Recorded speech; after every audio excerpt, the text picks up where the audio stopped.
In the pantheon of Mesopotamian mythology and history, Ninmah, also known as Ninhursag, meaning Lady of the Mountain, revered as the Lady of Life and Lady of the Rib, held an esteemed place as a goddess of creation, fertility, and healing.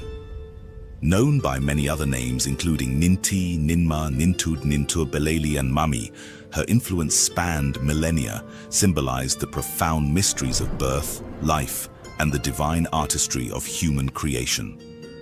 Born into the royal household of Nibiru, Ninhursag was a princess of extraordinary lineage.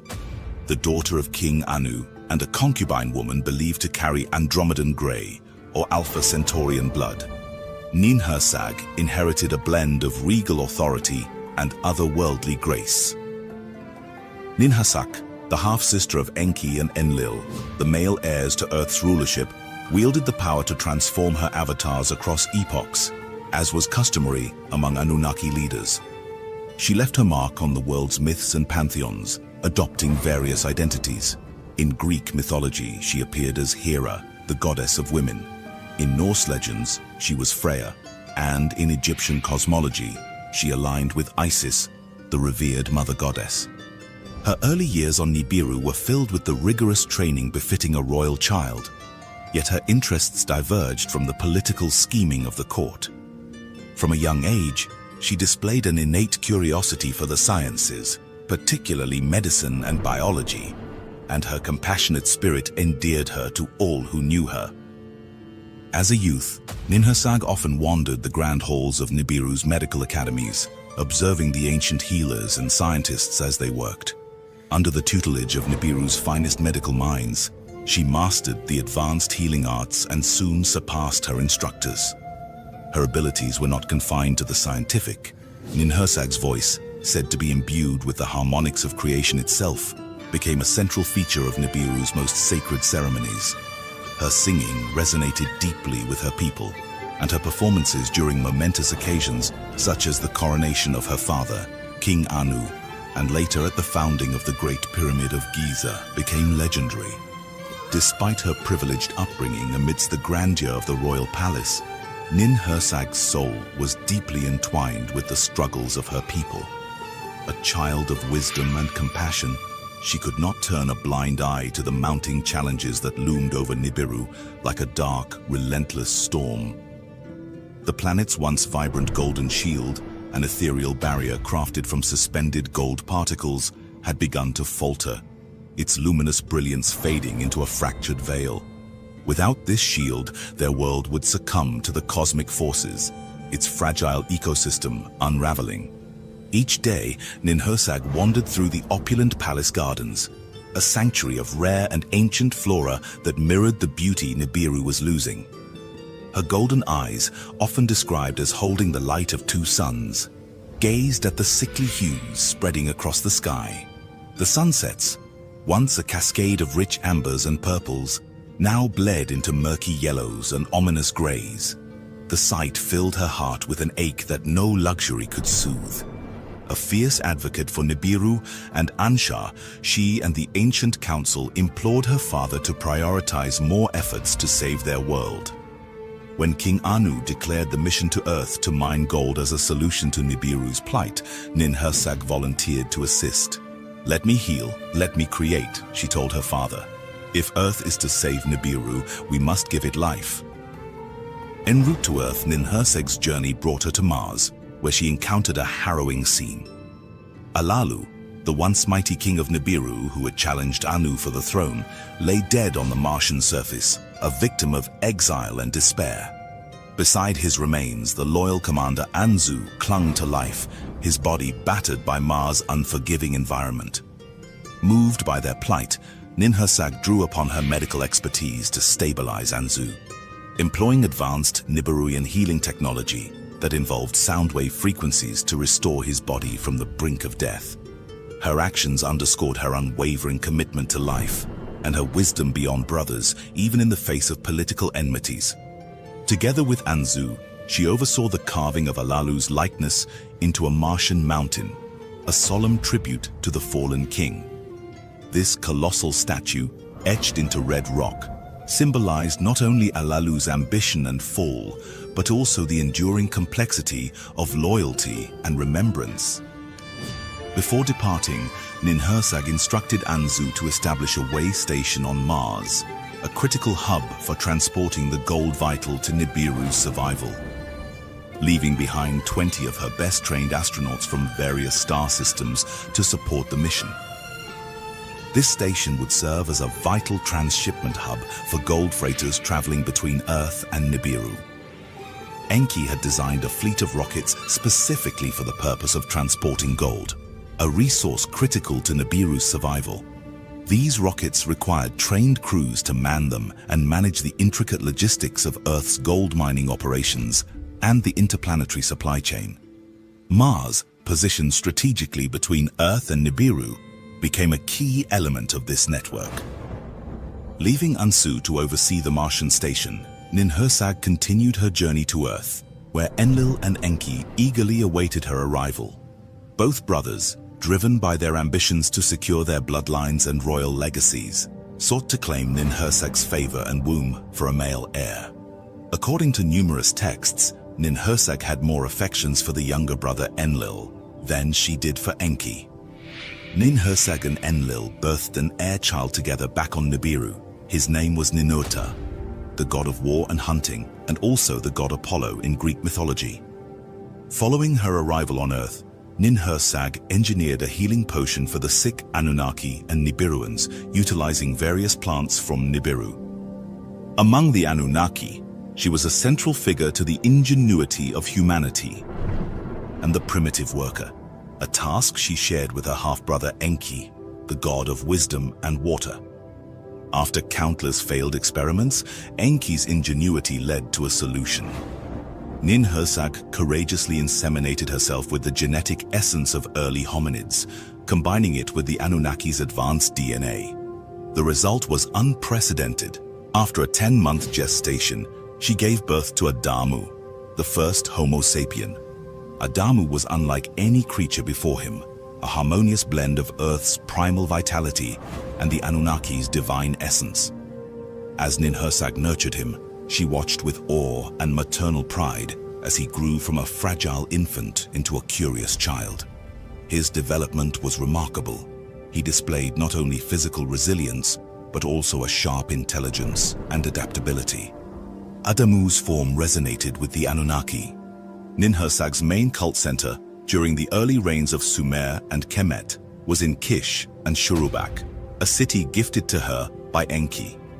Numerous Sumerian artifacts show symbols associated with her, such as the uterus with a knife representing the cutting of the umbilical cord found in Babylon, which epitomized her deep connection to birth and life. A site near Shurubak was chosen to establish a new center for Ninhursag. There, her temple abode, called the House of Succor and House of Healing Knowledge, was built. Within its sacred shrine, Ninhursag safeguarded the genetic codes that detailed the creation of the Earthlings.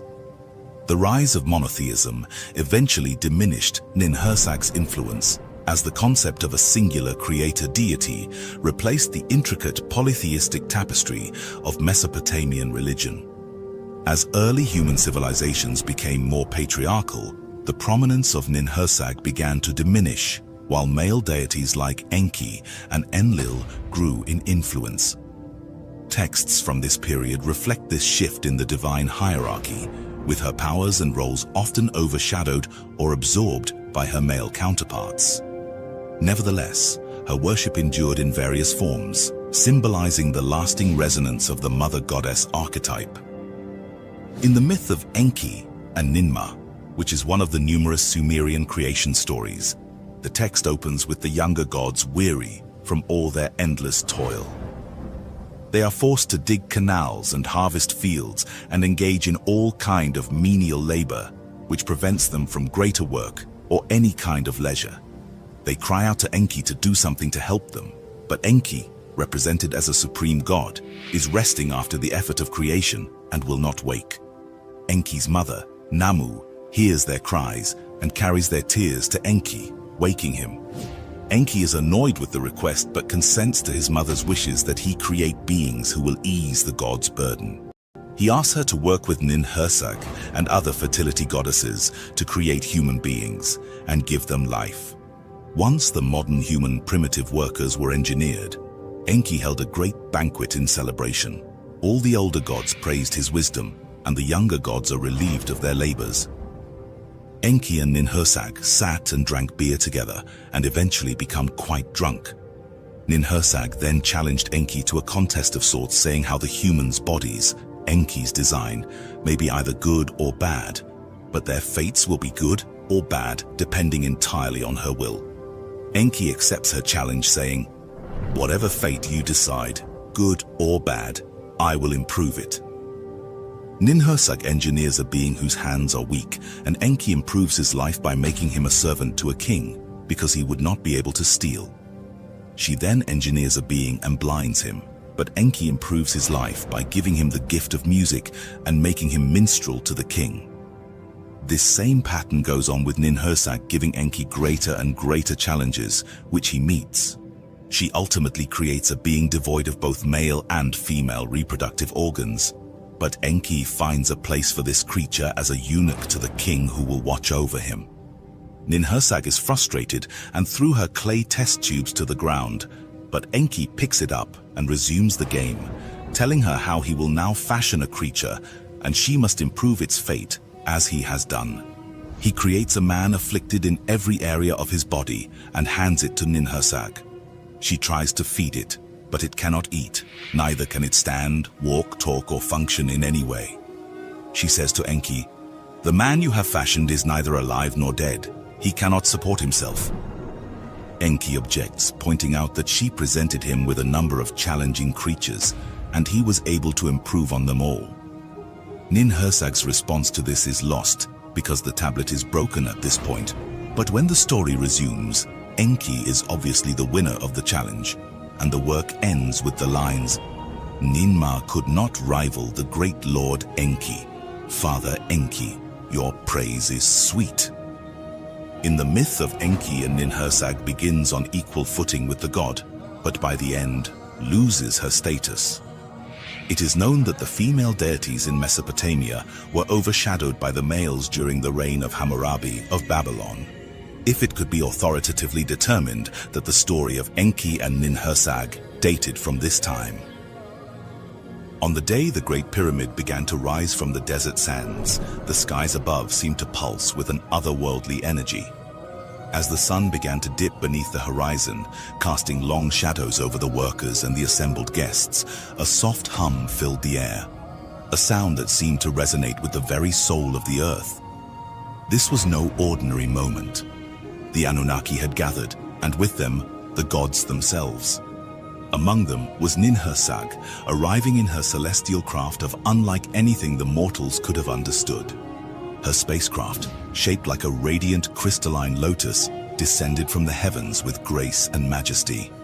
The craft moved slowly, almost serenely, as though it was not bound by the laws of gravity, but rather in harmony with the cosmic rhythms that govern the universe.